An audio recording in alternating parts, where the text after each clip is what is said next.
Well, eagle-eyed viewers of Kempton's entry list will have spotted that Tom, Marquand and Holly Doyle had their first rides jocked up for 2025. And delighted that Tokyo Tom joins me. Swapping Tokyo for the likes of Sunbury doesn't really have the same ring to it, Tom, but nevertheless, welcome home. How have the last few months been in Japan, and how many winners have you come back with? Yeah, it's to be honest, nice to come home. It's been a while, but it was a great trip and successful. Ended up leaving on 21 winners, which just chinned my last year's tally, so it was nice.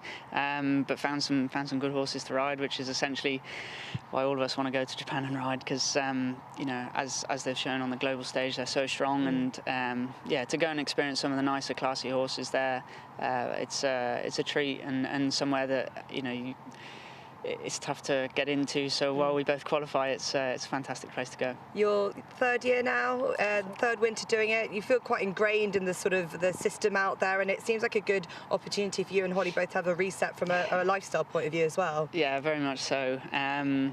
Like it obviously comes off the back of a busy season, which is quite tough for the first few weeks, because obviously you know, the weights are pretty light, but yeah, just the change in tempo's pretty nice. Obviously you race Saturday, Sunday with 12 races each day, so it is intense while you're racing, but like in the week, you do get a chance to breathe, and you get a chance to sort of choose how you spend your time. And to be honest, we do quite a lot of the similar stuff that we do at home anyway, like going to the gym and keeping busy. But it's yeah, it's nice not sitting in the car for multiple hours a day every day for a couple of months of the year. And you ended on, I saw listed winners, you had doubles, trebles here, there and everywhere. So the quality of horses, that risen as well over the last couple of years since you started going there? Yeah, definitely.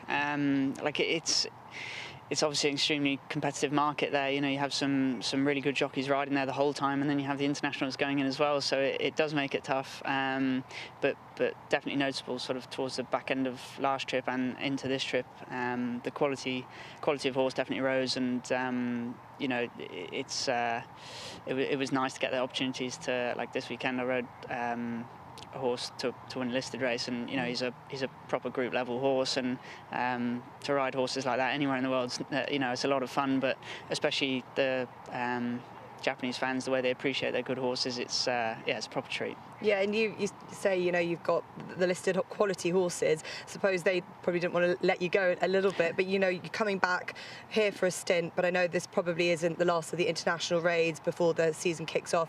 What's next on your agenda? Yeah, still a little bit up in the air, but just going to be pretty busy, to be honest with you. I think next week potentially trip to Dubai, if Yarug ends up going for the UAE 2000 Guineas.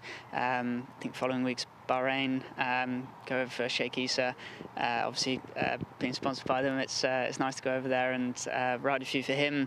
Qatar, Saudi, possibly back to Dubai, and Australia remains a little bit up in the air at the moment. I'm not really sure exactly what's happening, but if William sends a horse, I'll be chasing it down there. So yeah, excited now to sort of kick on back, well, everywhere, but also this side of the world, and yeah, try and find a few winners. That Sydney Autumn Carnival has been really good to you, and I'm sure you're really keen to get there. Lake Forest was a horse that Kieran Fallon's obviously had success with, and another horse that obviously really dear to your heart, Dubai Honour, second in a brilliant race in that Hong Kong Vase. Could he be a horse that William might have ideas to send back to Australia? Yeah, potentially.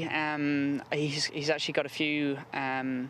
He's got a few potential races that he could go to. You've got the Emir Trophy, obviously in Qatar, and Shima Classic.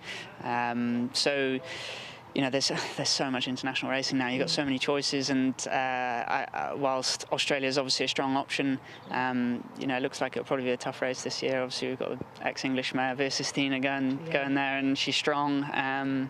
So I'm not sure. To be honest, my plans are very much aligned with Williams, and yeah, you know, we've got some nice horses to go to war with, and looking forward to riding them. Yeah, I'd say so. Especially, you know, look, it's January. We're still a long way off that flat season starting properly, but I'd say you still reflect on what happened last year, third in the Jockeys Championship. Do you go into this year thinking, could I have done anything a little bit differently to have edged that gap with Oshin, and will you be thinking about that going into the beginning of the new season? Yeah, absolutely. Look, I think, you know, it's always the hard thing when you've got a job, is, you know, you want to be trying to riding as many of the nice horses as you can, and but the reality is you have to chase, and I've been trying my heart up for the last couple of years. You know, there's no hiding it. And champion jockey is a goal that's very much at the forefront of my mind. But it really is a case of getting the season off to the best possible start and then seeing how things go. You know, the one meeting rule has shut things down a lot. As for the actual chase itself, you know, you used to really be able to be aggressive with it, and now, you know, you can turn up and try and ride as many horses as you can at the meeting, but you can't really do an awful lot more than that. So that's what I'll be doing. I'll be going into the season as fit as ever, hopefully, and hopefully stay injury free and fall free to not miss any important winners or important rides. So that's in the lap of the gods a little bit.